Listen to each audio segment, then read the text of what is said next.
Bismillahirrahmanirrahim. Assalamualaikum warahmatullahi wabarakatuh. Waalaikumsalam warahmatullahi wabarakatuh. Innal hamdalillah nahmaduhu wa nasta'inuhu wa nastaghfiruh wa na'udzu billahi min shururi anfusina wa min sayyiati a'malina. May yahdihillahu fala mudilla lahu wa may yudlil fala hadiya lahu. Asyhadu an la ilaha illallah wahdahu la syarika lahu wa asyhadu anna Muhammadan abduhu wa rasuluh.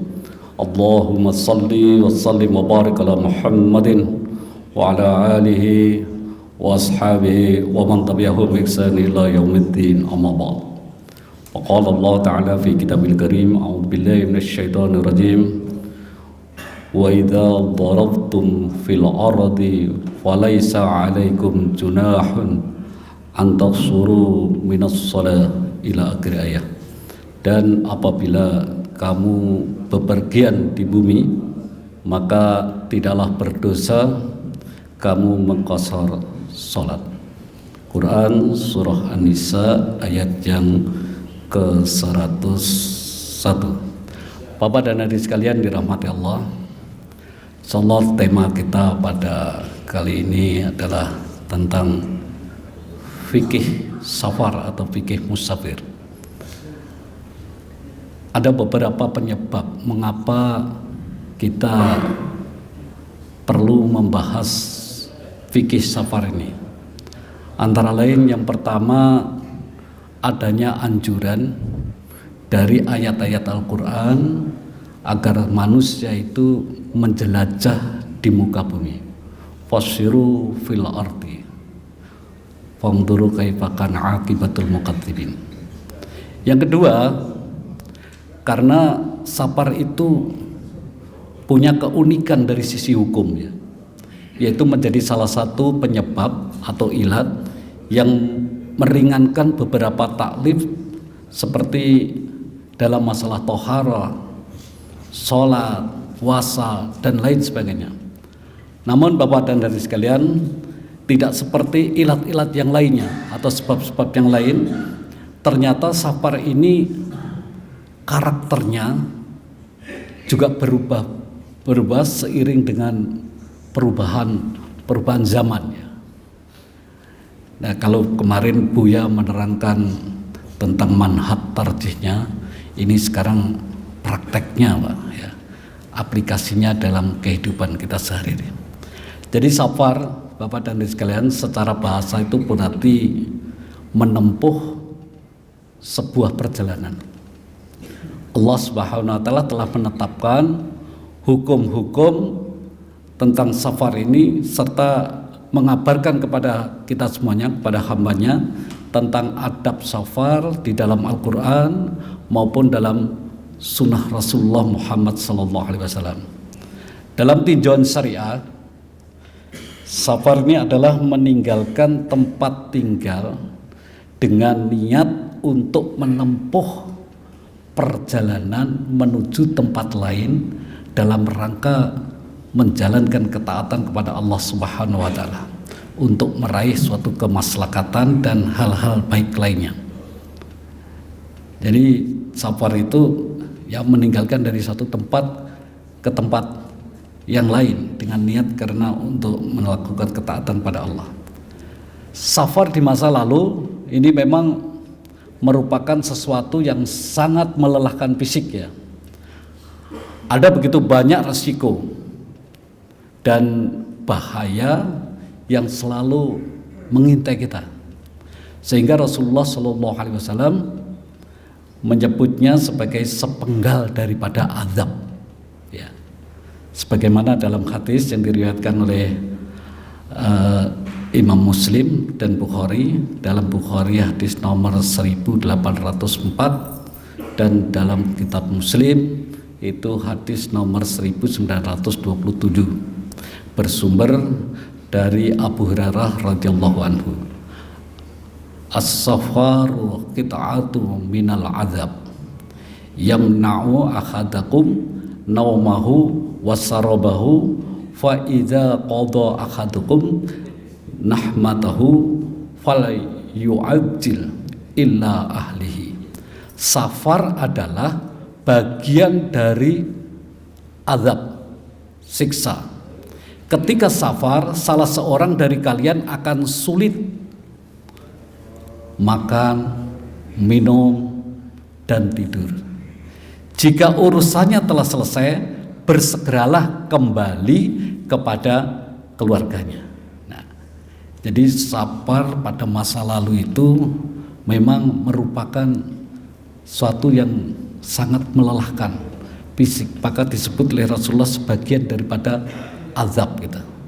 Nah, jamaah sekalian yang dirahmati Allah, Imam Nawawi rahimahullah ta'ala berkata bahwa makna hadis tersebut adalah seseorang terhalangi dari kelezatan dan kenikmatan makan, minum, dan tidurnya yang disebabkan oleh kesulitan, rasa letih, cuaca panas, cuaca dingin, rasa takut dan was-was, serta perpisahan dengan keluarga dan karib kerabatnya.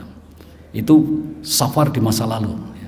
Maka wajar dan masuk akal ketika syariat Islam itu turun dengan memberikan rukhsah atau keringanan bagi musafir atau orang-orang dalam perjalanan itu. Ya. Namun yang menarik Bapak dan Hadirin sekalian untuk dibahas, ternyata zaman berubah. Dan safar di hari ini, bepergian di hari ini sudah mengalami perubahan total. Ya. Yang dulunya safar itu bagian daripada azab, ya, dengan segala risiko bahkan hingga kematian. Ya. Hari ini Bapak dan sekalian, safar itu umumnya yang kita lakukan sangat aman, ya, dari semua risiko itu. Memang tetap ada saja kecelakaan dalam perjalanan. Namun secara statistik, safar di hari ini justru sangat aman. Aman tanpa risiko yang berarti. Namun hukum safar sebagai salah satu penyebab yang meringankan beberapa ibadah tetap masih berlaku, ya. Bapak dan Ibu sekalian, dijadikan safar ini sebagai penyebab atau ilat karena adanya masyakoh, kesulitan. Namun ternyata para ulama sepakat bahwa ilatnya, penyebabnya ini berpindah dari masyakoh kepada safarnya itu sendiri, ya. Jadi kita sebagai musafir hari ini tetap mendapatkan rukhsah atau keringanan. Meski perjalanan yang kita lakukan itu sangat ringan, nyaris tanpa risiko. Di sini Bapak Ibu dan Hadirin sekalian yang dirahmati Allah, kajian tentang fikih safar ini menjadi unik, ya, dan istimewa, yaitu merupakan bagian dari keistimewaan syariat Islam itu sendiri dan dengan segala kemudahannya. Jadi kalau kita melihat safar hari ini memang demikian. Lalu apa batasan seorang itu disebut dengan musafir? Atau sejak kapan dia itu berstatus sebagai musafir? Nah, Bapak dan Hadirin sekalian, secara bahasa kita ketahui bahwa kata musafir itu adalah isim fa'il, pelaku dari safar atau perjalanan. Dan perjalanan itu secara etimologis dalam bahasa disebut dengan safar, di mana maknanya adalah perjalanan menempuh suatu jarak. Lawan kata daripada safar adalah hadar, yaitu berada di suatu tempat, tidak bepergian menempuh jarak tertentu dengan tujuan tertentu.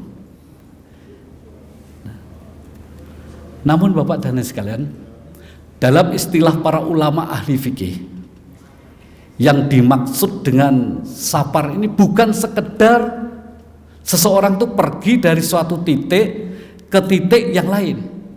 Namun makna safar dalam istilah para fuqaha ini adalah seseorang keluar dari wilayahnya untuk menuju satu tempat tertentu yang perjalanan itu menempuh jarak tertentu. Nah, dalam pandangan ahli fikih ini ada beberapa perbedaan pendapat ya tentang jarak ini. Intinya ada 2 poin penting yang menentukan apakah seseorang itu sah disebut sebagai musafir ataukah tidak. Yaitu yang pertama, dia harus keluar dari wilayah tempat tinggalnya. Yang kedua, dia harus punya niat untuk bepergian menuju satu titik yang jaraknya tertentu. Jarak itu nanti ya sebagaimana saya katakan tadi, ulama ada beberapa perbedaan pendapat. Yang kedua, Bapak dan Ibu sekalian,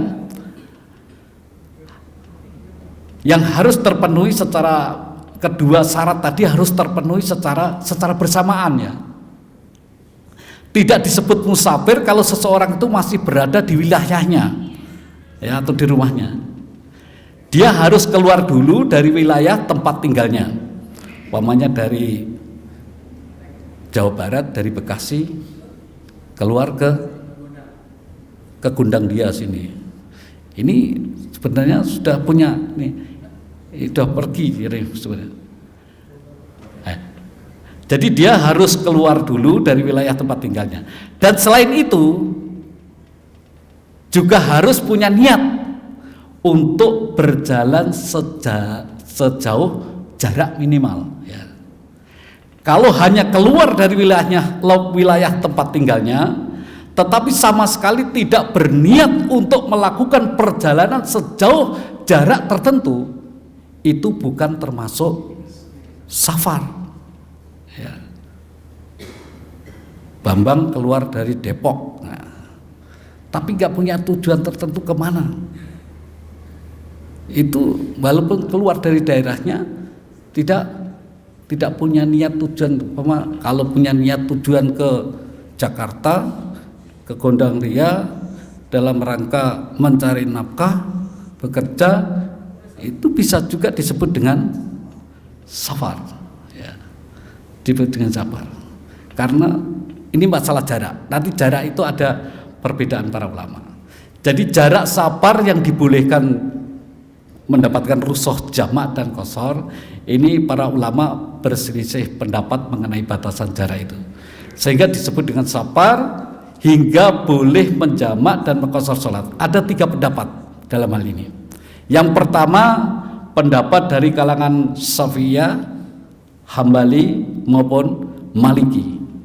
Ini para ulama ini berpendapat jarak yang disebut safar jika telah mencapai 48 mil atau 85 kilometer. Ini menurut pendapat Syafi'i, Imam Syafi'i, Imam Hambali maupun Imam Maliki. Nah, para ulama ini mengambil dalil dari hadis yang diriwayatkan oleh Imam Bukhari, yang disahihkan oleh Baihaqi, itu bunyinya demikian: wa kana ibnu Umar wa ibnu Abbasin radhiyallahu anhum yaqsurani wa yuftirani fi arba'ati burudin wahya sitata asyara farsakhan. Dahulu Ibnu Umar dan Ibnu Abbas radhiyallahu anhu mengqasar sholat dan tidak berpuasa ketika bersafar menempuh jarak 4 burud, yaitu 16 parsah. Nah, sebenarnya ini bisa dibantah juga hadis ini, karena apa? Ini tidak menunjukkan jarak safar, tapi hanya mengkabarkan. Nah, ini pendapat yang pertama tadi. Lalu pendapat yang kedua dari kalangan pendapat ulama Hanafiyah. Imam Hanafi, disebut safar jika melakukan perjalanan selama 3 hari 3 malam. Nah, ini menurut Hanafiyah. Beliau mengambil dalil dari hadis riwayat Al-Bukhari, hadis nomor 1086, dan Muslim nomor 1338. La tusafiril mar'atu thalathata ayyamin illa ma'adhi mahramin. Janganlah seseorang itu bersafar selama 3 hari kecuali bersama mahramnya. Nah, ini sebenarnya bisa disanggah juga. Ini kan nggak menunjukkan jarak sebenarnya, hanya mengabarkan kalau bersafar 3 hari 3 malam, orang ini terutama perempuan tidak boleh bersama mahramnya. Nah, mahram ini pula dalam pandangan majelis tarjih juga nanti berbeda pula. Begitu pula dia juga Imam Hanafi ini mengambil dalil dari hadis Muslim nomor 276 yang menjelaskan bahwa Rasulullah SAW menjadikan 3 hari 3 malam sebagai jangka waktu mengusap kuf bagi musafir. Sedangkan sehari semalam untuk mukim.